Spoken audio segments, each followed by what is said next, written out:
Cricket அப்படினாலே நம்ம எல்லாருக்கும் ஞாபகத்துக்கு வருது மென்ஸ் கிரிக்கெட் தான். ஆனா மென்ஸ் கிரிக்கெட்டுக்கு ஈக்குவலா இப்போ உமன்ஸ் கிரிக்கெட்டும் நிறைய பேர் பாக்குறாங்க. அதுக்கு இவங்க ரொம்பவே முக்கியமான காரணம் அப்படினே சொல்லலாம். ஒரு கட்டத்துக்கு மேல ஜாலியா கிரிக்கெட் விளையாண்டுட்டு இருந்தாங்க. இந்த மாதிரி ஒரு விஷயம் நடந்ததுக்கு அப்புறம் அவங்க கிரிக்கெட் வந்து ரொம்ப சீரியஸா எடுத்துக்கிட்டு ரொம்ப ரெஸ்பான்சிபிலிட்டியா கிரிக்கெட் பயணத்தை வந்து தொடர்றாங்க. அவங்க எப்படி கிரிக்கெட் குள்ள வந்தாங்க, அவங்க எதுக்காக கிரிக்கெட் ஜர்னியை சூஸ் பண்ணாங்க, அது மட்டும் இல்லாம இவங்களை பார்த்து நிறைய பேர் இன்ஸ்பயர்ட் ஆகி கிரிக்கெட் விளையாடுறாங்க அப்படின்னே சொல்லலாம். எஸ், ஸ்மிருதி மந்தானாவை பத்தி தான் நம்ம இன்னைக்கு பார்க்க போறோம்.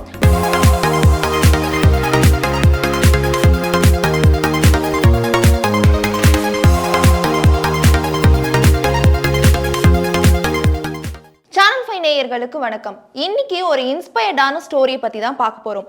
கிரிக்கெட் அப்படினாலே நம்ம எல்லாருக்கும் ஞாபகத்துக்கு வருது மென்ஸ் கிரிக்கெட் தான். ஆனா மென்ஸ் கிரிக்கெட்டுக்கு ஈக்குவலா இப்போ உமன்ஸ் கிரிக்கெட்டும் நிறைய பேர் பாக்குறாங்க. அதுக்கு இவங்க ரொம்பவே முக்கியமான காரணம் அப்படின்னே சொல்லலாம். அது மட்டும் இல்லாம இவங்களை பார்த்து நிறைய பேர் இன்ஸ்பயர்ட் ஆகி கிரிக்கெட் விளையாடுறாங்க அப்படின்னே சொல்லலாம். எஸ், ஸ்மிருதி மந்தானாவை பத்தி தான் நம்ம இன்னைக்கு பார்க்க போறோம். அவங்க எப்படி கிரிக்கெட் குள்ள வந்தாங்க, அவங்க எதுக்காக கிரிக்கெட் ஜர்னியை சூஸ் பண்ணாங்க, அண்ட் சமீபத்துல சோஷியல் மீடியால அவங்க மேல நிறைய விஷயங்கள் வந்துட்டு இருந்துச்சு. அதெல்லாம் அவங்க எப்படி ஃபேஸ் பண்ணாங்க, அண்ட் இப்போ ஐசிசில 5th பெஸ்ட் கிரிக்கெட் பிளேயரா அவார்ட் வாங்கியிருக்காங்க. இதை பத்தின எல்லா டீடைல்ஸ் பத்தியும் ஒன்னொன்னா பார்க்கலாம். சோ உங்க யாருக்கெல்லாம் ஸ்மிருதி மந்தானா ரொம்ப பிடிக்குமோ மறக்காம கமெண்ட் பண்ணிட்டு வீடியோவை ஃபுல்லா பாருங்க.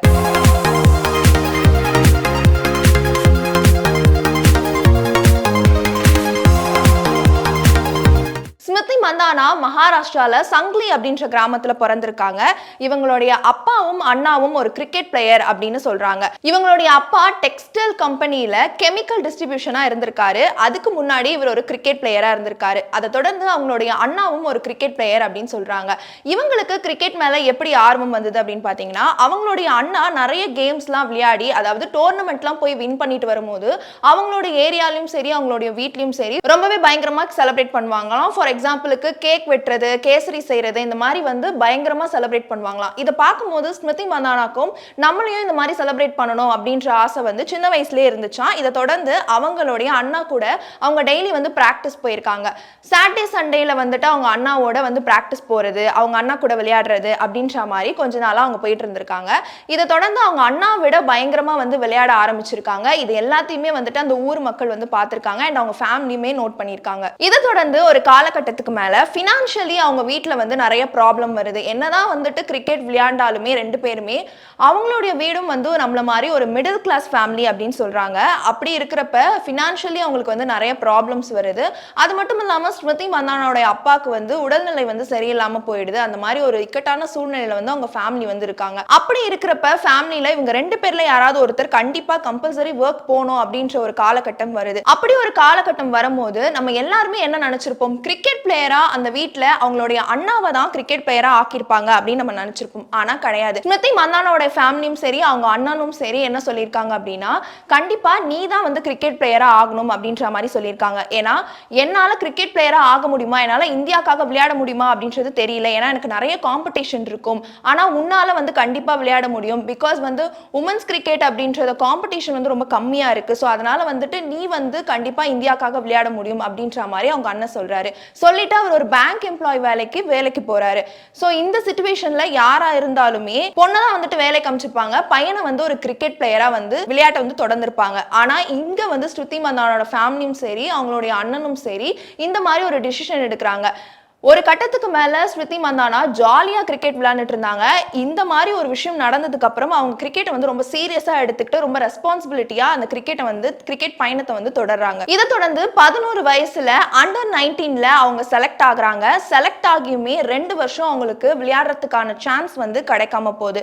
அப்படி 2 வருஷம் கழிச்சு அவங்களுக்கு சான்ஸ் கிடைச்சாலுமே அவங்களுக்குள்ள இருக்கிற வீக்னஸ் பாயிண்ட் அவங்களுக்கு தெரிய வருது. அதாவது பால் அடிக்கக்கூடிய ஃபோர்ஸை வந்து அவங்களால வந்து ஃபேஸ் பண்ண முடியல. ஒரு 13-14 வயசுல அவங்களுக்கு வந்து அந்த மாதிரியான ஃபிட்னஸ் இல்லாத காரணத்தினால அவங்களால வந்து அதை வந்து ஃபேஸ் பண்ண முடியல அப்படின்ற மாதிரி சொல்றாங்க. இதை தொடர்ந்து அவங்களே தனியா பிட்ச் ரெடி பண்ணி அவங்களே வந்து ஒரு தனியா பேட்டும் ரெடி பண்ணி அவங்க பிராக்டிஸ் பண்ணிட்டு அவங்களோட ஃபிட்னஸை வந்து ஏத்திக்கிறாங்க.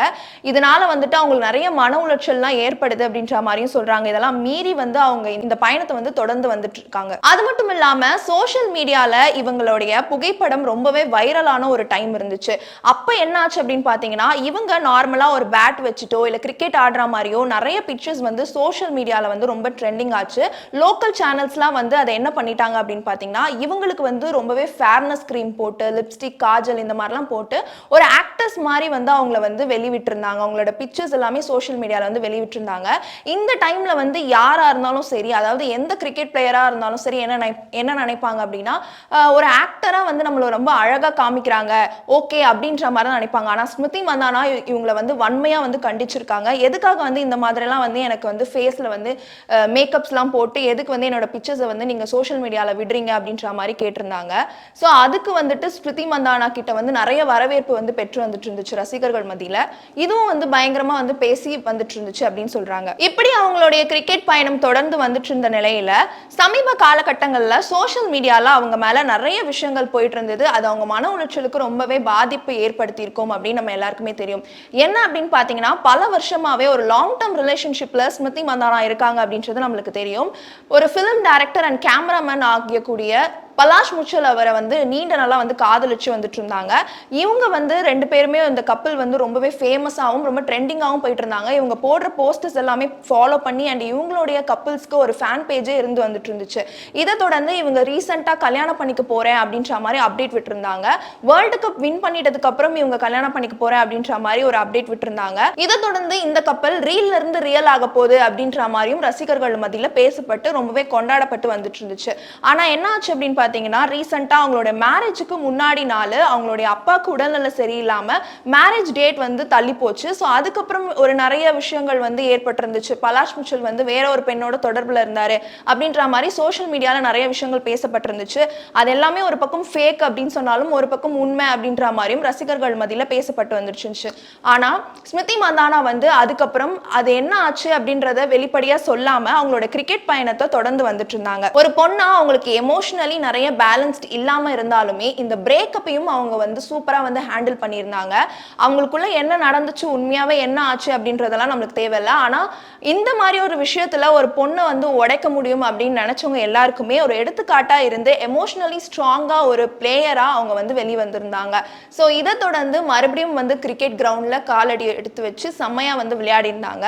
இப்போ ரீசெண்டா ஐசிசியோட 5th டைம் அவங்க வந்து பெஸ்ட் பிளேயரா அப்படின்னு சொல்லி ஒரு அவார்ட் வாங்கியிருக்காங்க. ஸோ இந்த மாதிரி இன்ஸ்பயர்டான ஒரு ஸ்டோரியை வந்து நீங்க கேட்டிருப்பீங்களான்னு தெரியல. ஏன்னா வந்து ஒரு கிரிக்கெட் அப்படின்னாலே நம்ம காலகட்டங்கள்ல இருக்கட்டும் அப்பத்துல இருந்து இப்ப வரையும் ஒரு ஆண் மட்டும் தான் கிரிக்கெட் அப்படின்னாலே நம்ம எல்லாருக்கும் மைண்ட் செட்ல வரும்.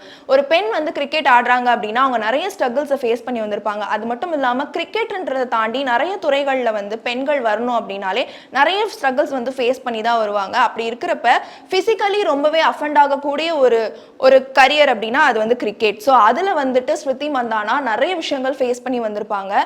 ஃபேஸ் பண்ணி வந்ததை தாண்டியும் ரீசெண்டா அவங்களுடைய பிரேக்கப்பையும் அவங்க வந்து ரொம்பவே ஈஸியா ஹேண்டில் பண்ணியிருப்பாங்க. அவங்களுக்கு என்னதான் வந்து எமோஷனலி வீக்கா இருந்தாலுமே இதை எப்படி ஹேண்டில் பண்ணணும் எப்படி வந்து இதை மேனேஜ் பண்ணணும் அப்படின்றதெல்லாம் கற்றுக் கொடுக்குற மாதிரி அவங்க வந்து பண்ணியிருப்பாங்க. சமீபத்தில் கூட அவங்க ஒரு இன்டர்வியூ அட்டென்ட் பண்ணியிருப்பாங்க. அந்த இன்டர்வியூல என்ன சொல்லியிருப்பாங்க அப்படின்னு பார்த்தீங்கன்னா எனக்கு கிரிக்கெட்டை தாண்டி வேற எதுவுமே நான் லவ் பண்ணல அப்படின்ற மாதிரியான விஷயங்கள் சொல்லியிருப்பாங்க. ஸோ கிரிக்கெட் அப்படின்றது அந்த பொண்ணுக்கு எவ்வளோ முக்கியம் அதுதான் முக்கியம் அப்படின்ற மாதிரியும் பேசியிருப்பாங்க.